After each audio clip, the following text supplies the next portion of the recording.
Target कर रहे हैं कि वो पंजाब के एजुकेशन मिनिस्टर का इस्तीफा क्यों नहीं मांग रहे? मुझे मोदी जी के वो पैर धो के पीना। भगवान श्री नरेंद्र मोदी जी का मंदिर बने। लवड़े ने भोज्य। वेलकम भाई लोग, इस वीडियो में बात करेंगे आज की सबसे बड़ी वायरल और ट्रेंडिंग अपडेट्स की। तो दोस्तों, फाइनली ध्रुव राठी ने बीजेपी के नए ऐड और पंजाब पेपर लीक और वहां के एजुकेशन मिनिस्टर के रिजाइन को लेकर बीजेपी और अंधभक्तों के लिए वीडियो शेयर किया है। क्या कहा है राठी ने, आप भी देखिए। जब से कॉकरोच जनता पार्टी ने सरकार को झुकने पर मजबूर किया है, ये लोग इतना बौखलाए हुए हैं कि बिल्कुल उठपटांग लेवल के प्रोपेगेंडा पर आ गए। मतलब जबरदस्ती जेन ज़ी की लिंगो हर जगह घुसाए जा रहे हैं। Modi ji clogged it. उनको फोमो हुआ, फोमो। राहुल गांधी जी को पूरा पॉलिटिकल फोमो हो गया। या कभी ये क्रिंज एड्स निकाल रहे हैं जिसमें जेन ज़ी को अपील करने की कोशिश कर रहे हैं। और ब्रो, तू जंतर मंतर गया था? मैं ज्यादा मजाक नहीं बनाना चाहता, लेकिन इसमें दोबारा से वो मॉब और रुकवादी वाली वाइब्स आ रही हैं। You haven't even clocked what India was like when you were 10. लेकिन सबसे अजीब और गरीब चीज तो ये है कि ये अभिजीत को अब टारगेट कर रहे हैं कि वो पंजाब के एजुकेशन मिनिस्टर का इस्तीफा क्यों नहीं मांग रहे। पंजाब में भी पेपर लीक हुआ।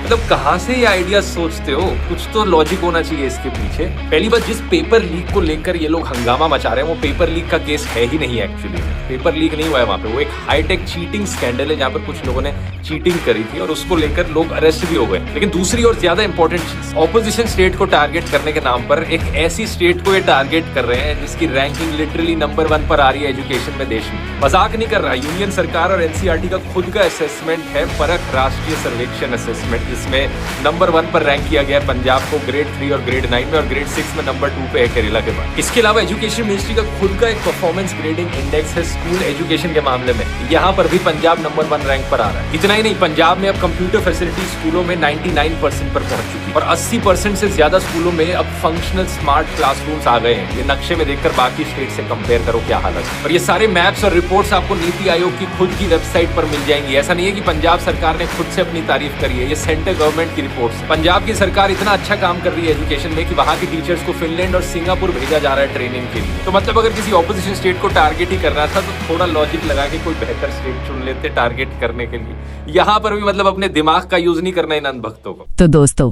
एक्टर सुदेश बेरी एक पॉडकास्ट में पहुंचे और पीएम मोदी की ऐसी तारीफ की कि आप सुनकर हैरान रह जाएंगे। सुदेश बेरी ने मोदी जी को भगवान विष्णु का अवतार बता दिया। इतना ही नहीं, उन्होंने ये भी कहा कि अगर मौका मिला तो वो उनके पैर धोकर उसका पानी भी पी लेंगे। मोदी जी के वो पैर धो के पीना।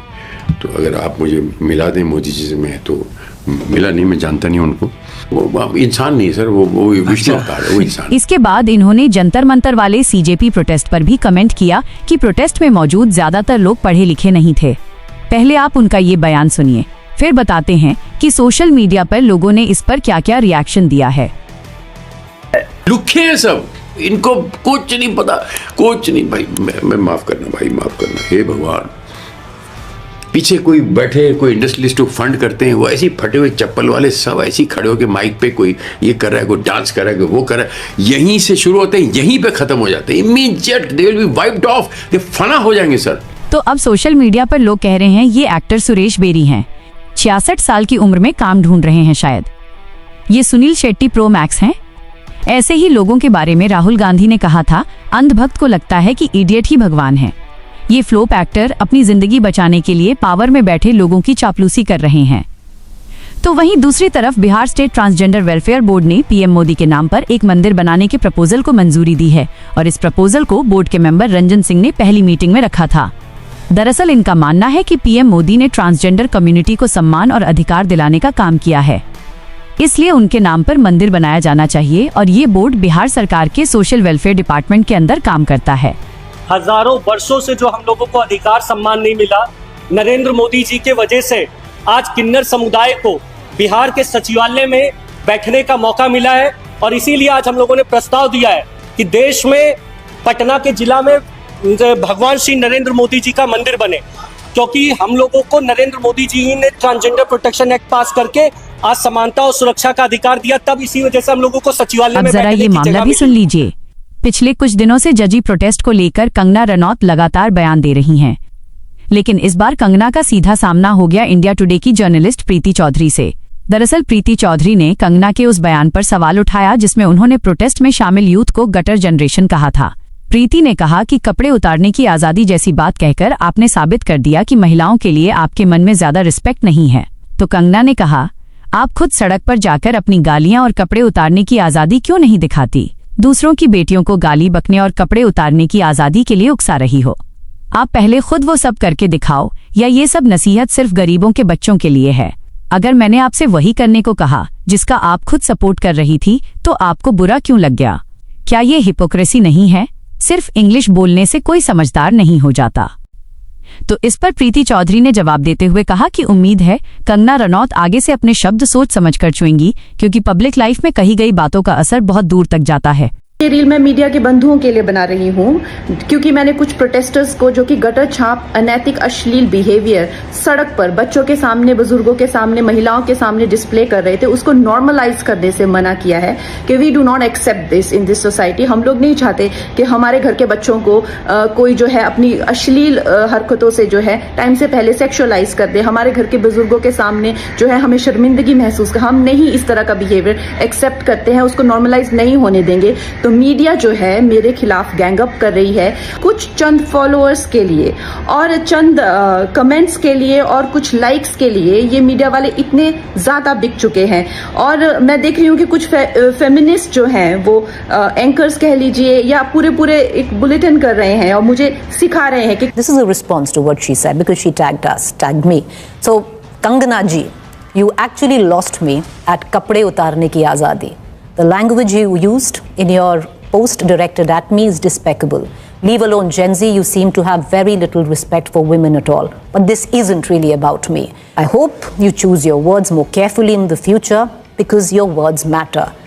Like your direct, borderline abusive tweet to me. Well, that's enough of a crash course for a parliamentarian. For the rest, refer to the thousands of reels already made by young Gen Z girls on your post, on your language. Far more entertaining than this. अब जरा राहुल गांधी को भी सुन लीजिए। राहुल गांधी इन दिनों BJP सरकार पर लगातार attack mode में है। राहुल का कहना है कि स्टूडेंट्स प्रोटेस्ट के दौरान जिन स्टूडेंट्स के साथ मारपीट हुई उन्हें इंसाफ मिलना चाहिए। इसके लिए राहुल ने डिमांड की है कि सुप्रीम कोर्ट की देखरेख में एक इंडिपेंडेंट हाई पावर कमेटी बनाई जाए जो पूरी मामले की इन्वेस्टिगेशन करे। अब दोस्तों बात करते हैं इंडियन मीडिया की, तो लबरेन भुजियम पर ऐसी फजीहत हुई कि न्यूज डिबेट छोड़कर जर्नलिस्ट अब डिक्शनरी खोलकर बैठ गए। गोदी मीडिया को इसका मतलब समझाना पड़ रहा है। लगता है अब जर्नलिस्ट कम टीचर ज्यादा बनते जा रहे हैं। तभी लोग हमारे मीडिया पर ऐसे तंज कसते हैं कि प्रेस फ्रीडम इंडेक्स में इंडिया 157वें नंबर पर पहुंच गया।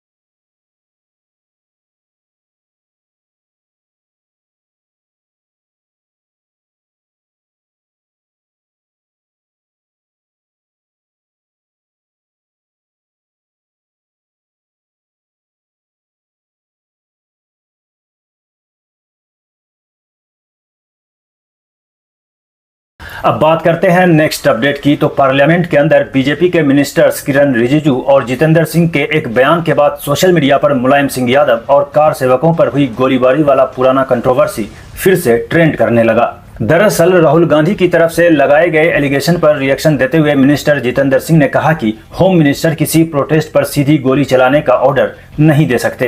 उन्होंने कहा कि ऐसा फैसला किसी मंत्री का नहीं होता, बल्कि मजिस्ट्रेट, एसडीएम या डीएम जैसे एग्जीक्यूटिव मजिस्ट्रेट सबसे पहली बुनियादी बात कि कहीं भी गोली चलाने का आदेश कोई मंत्री नहीं देता, वो मैजिस्ट्रेट देता है, एसडीएम देता है, डीएम देता है। होम मिनिस्टर का कौन सा ऑर्डर है? वो ऑर्डर का कॉपी आप निकाल के बताइए। आपने कहा होम मिनिस्टर ने ऑर्डर दिया है फायरिंग के लिए, आप वो ऑर्डर का कॉपी निकालिए। बस फिर क्या था? इस बयान के बाद सोशल मीडिया पर लोगों ने मुलायम सिंह यादव के दौर में कार सेवकों पर हुई गोलीबारी का मामला उठाना शुरू कर दिया। वहीं बीजेपी प्रवक्ता संबित पात्रा ने भी इस मुद्दे पर प्रेस कॉन्फ्रेंस करके विपक्ष पर निशाना साधा था। इसके बाद सोशल मीडिया पर लोगों ने कहा मुलायम सिंह यादव जी ने कार सेवकों पर गोलियां नहीं चलवाई थी। ये बताने के लिए बीजेपी के संबित पात्रा प्रेस कॉन्फ्रेंस करते हुए कि जहां भी कहीं मार्च या प्रोटेस्ट होता है वहां अगर आर्म्ड फोर्सेज या पुलिस होती है, वहां एक मैजिस्ट्रेट होता है जो वहां तत्कालीन उस समय तत्क्षणात निर्णय लेता है, ऑन द स्पॉट निर्णय लेता है कि उस मौके पर लाठीचार्ज होना चाहिए या नहीं, कैसी परिस्थिति है, उस समय पर बल का प्रयोग होना चाहिए या नहीं। यह निर्णय देश के गृह मंत्री नहीं लेते हैं, वहीं मौजूद मैजिस्ट्रेट लेते हैं। आज एक बहुत बड़ी बात साफ हो गई, पर आज के बाद बीजेपी का कोई शख्स ये नहीं कह पाएगा कि मुलायम सिंह यादव ने कार सेवकों पर गोली चलवाई। तो वहीं दोस्तों, जेएनयू आयशा एक्टिविस्ट नेहा सिंह बोरा कह रही हैं, दिल्ली पुलिस और आरएफ ने जो किया वो गृह मंत्री अमित शाह के ऑर्डर से किया है।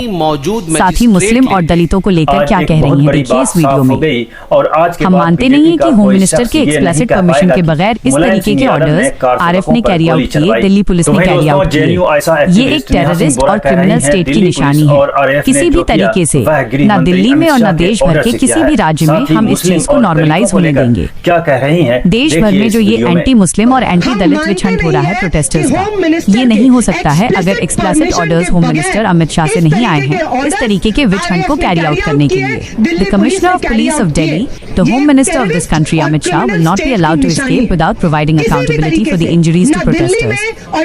अब जरा ये मामला भी सुन लीजिए। सीजेपी प्रोटेस्ट के दौरान सिक्योरिटी फोर्सेस पर कमेंट करने वाली योगा इन्फ्लुएंसर श्रद्धा सिंह अब अपने ही वीडियो को लेकर कंट्रोवर्सी में फंस गई हैं। श्रद्धा सिंह के इंस्टाग्राम पर लगभग 3,75,000 फॉलोअर्स हैं। सोशल मीडिया पर जब काफी बैकलेश हुआ तो इसके बाद श्रद्धा सिंह ने एक नया वीडियो रिलीज करके माफी मांगी। उन्होंने कहा कि अगर उनकी बातों से किसी की भावनाएं आहत हुई है तो उन्हें इसका अफसोस है। नीला टॉयलेट के लिए और लाल बाथरूम के लिए काला है। मैंने आर्मी वालों के साथ एक वीडियो बनाई थी जिसमें मैंने ये बोला था कि नीला टॉयलेट के लिए, लाल वॉशरूम के लिए, जो कि आई नो बहुत गलत है। बट मैं आपको एक चीज क्लियर ये करने आई हूँ कि मैंने उसको 1 घंटे बाद डिलीट कर दिया था। फर्स्ट ऑफ ऑल, मैं आर्मी वालों से माफी मांगना चाहती हूँ और मैं ये किसी के दबाव में आके या किसी का कमेंट पढ़ के या मुझे किसी ने बोला है इसलिए मैं आई हूँ नहीं। मुझे खुद से एहसास हुआ है, इसलिए मैंने ये सोचा भी नहीं था ये जितना ज्यादा सर्कुलेट होगा। तो वहीं रिपोर्ट है कि जंतर मंतर प्रोटेस्ट में पीएम नरेंद्र मोदी के खिलाफ ऑब्जेक्शनेबल रिमार्क्स पास करने के एलिगेशन में रुचिका सिंह नाम की इस लड़की पर नोएडा पुलिस ने एफआईआर दर्ज कर ली है। इस लड़की ने पीएम मोदी के खिलाफ बेहद गंदी बातें कही थी जिसे हम आपको नहीं सुना सकते हैं। अब बात करते हैं दोस्तों अगली खबर की। तो कॉकरोच जनता पार्टी के फाउंडर अभिजीत दीपके का एक वीडियो वायरल हो रहा है जिसमें वो रिपोर्टर के बीजेपी ज्वाइन करने वाले सवाल पर एक बड़ा एलिगेशन लगा रहे हैं कि उन्हें धमकियां मिल रही हैं। अमित शाह मोदी को लेकर क्या कहा है दीपके ने, देखिए इस वीडियो में। सर, आज आपको बीजेपी की तरफ से कोई ऑफर हुई है ज्वाइन करने के लिए? अब तक धमकियां बहुत मिली कि बीजेपी में आ जाओ, अच्छा रहेगा तुम्हारे लिए, तुम्हारे परिवार के लिए। तो मुझे तो मतलब बहुत शर्म आती है कि इतने बड़े प्रधानमंत्री, इतने बड़े अमित शाह, उनके पोते की उम्र का मैं हूँ, उनके पोते की उम्र के बच्चों को इस तरह की धमकियां देते हैं। मतलब क्या क्या फायदा तुम्हारे इतने बड़े प्रधानमंत्री या गृह मंत्री होने का अगर तुम्हें बच्चों को इस तरह की धमकियां देनी पड़ती है। तो दूसरी तरफ दीपके ने कहा जब पीएम इन्फ्लुएंसर बन जाए तो पीएम का काम कोई और कर लेगा। आपने वीडियो देखे पंत प्रधान जी के जो मोबाइल पे उन्होंने की, मुझे लगता है उनको इन्फ्लुएंसर बनना चाहिए। बहुत अच्छा कर रहे हैं वो, एज इन्फ्लुएंसर बहुत अच्छा काम कर रहे हैं। प्रधानमंत्री की कुर्सी छोड़ दे, इन्फ्लुएंसर बन जाए, प्रधानमंत्री का काम कोई और कर लेगा। तो दूसरी तरफ सोशल मीडिया पर एनडीटी के कुछ एक्स जर्नलिस्ट का एक वीडियो जमकर वायरल हो रहा है। इस वीडियो में प्रियांशी शर्मा और वेदांता अग्रवाल क्लेम करते हैं कि अडानी ग्रुप के आने के बाद चैनल के अंदर खबरों की प्रायोरिटी और स्टोरी सिलेक्शन में बदलाव देखने को मिला। जब अडानी ने एक्वायर किया तो what changes did you see? I think immediate change ये था कि हमारे सारे एडिटर्स चले गए। बहुत बड़ा चेंज हुआ कि हमने पहली बार ये देखा कि कुछ स्टोरीज पूरी तरह से ब्लॉक करी जा रही हैं। मणिपुर में वो आपको याद होगा कि जो एक वीडियो वायरल हुआ था, हमें ऊपर से ऑर्डर आया कि ये टिकट चलाओ, सिर्फ ये टिकट चलना चाहिए। That the Women and Child Development Minister Smriti Irani has spoken to those people and has taken cognizance of the incident। हम कोई स्टोरी स्टार्ट करते हैं, जर्नलिज्म का प्रिंसिपल होता है। आप कोई स्टोरी स्टार्ट करोगे, victim voice, expert voice, last में गवर्नमेंट वॉइस। वो अब क्या था कि every story has to start with what the government has said. तीसरा ये लगा कि पहली बार कि कोई government event is being celebrated as a carnival. तो वहीं दोस्तों जेएनसी के बाद जैन अल्फा भी प्रोटेस्ट और डिमांड्स कर रहे हैं, ना किसी से भीख मांग रहे, हम हमारा हक मांग रहे। राजस्थान के जालौर के एक स्कूल का ये वीडियो सोशल मीडिया पर वायरल हो रहा है।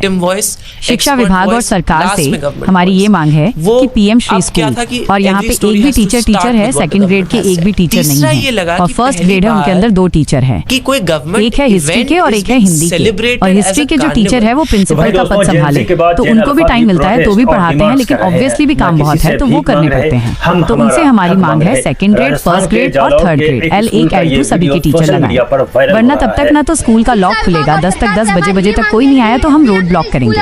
न किसी से भीख मांग रहे, हम हमारा हक मांग रहे, न किसी से भीख मांग रहे, हम हमारा हक मांग रहे, न किसी से भीख मांग रहे, हम हमारा हक मांग रहे। तो दूसरी तरफ झारखंड में स्टूडेंट्स एग्जाम सिस्टम की बदहाली को लेकर सड़कों पर है।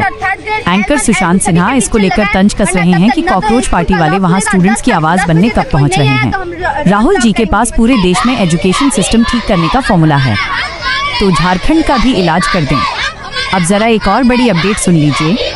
Former PM doctor Manmohan Singh को लेकर सुप्रीम कोर्ट ने बड़ा फैसला सुनाया। कॉलगेट केस में उनकी मौत के करीब 2 साल बाद सुप्रीम कोर्ट ने उन्हें क्लीन चिट दे दी है। बताया जा रहा है कि कोर्ट ने इस मामले में ट्रायल कोर्ट की उन बातों को भी हटा दिया है जिनके आधार पर मनमोहन सिंह को समन जारी किया गया था। इस फैसले के बाद कांग्रेस लीडर शशि थरूर ने भी रिएक्शन दिया है। क्या अजीब बात है, इंडियन पॉलिटिक्स के सबसे ईमानदार नेताओं में से एक को अपनी ईमानदारी साबित करने के लिए सुप्रीम कोर्ट के सर्टिफिकेट की जरूरत नहीं थी। शर्म तो उन्हें आनी चाहिए जिन्होंने उन पर ये आरोप लगाए थे। अब दोस्तों जरा एक अच्छी अपडेट भी सुन लीजिए। कॉमनवेल्थ गेम्स 2026 में इंडिया की पैरा एथलीट शर्मिला धनकर ने वुमेन्स शॉटपुट F57 इवेंट में गोल्ड मेडल जीतकर हिस्ट्री बना दी है। बताया जा रहा है कि पैरा एथलेटिक्स में कॉमनवेल्थ गेम्स का गोल्ड जीतने वाली वो इंडिया की पहली एथलीट बन गई है, लेकिन उनकी कहानी गोल्ड मेडल से कहीं ज्यादा बड़ी है।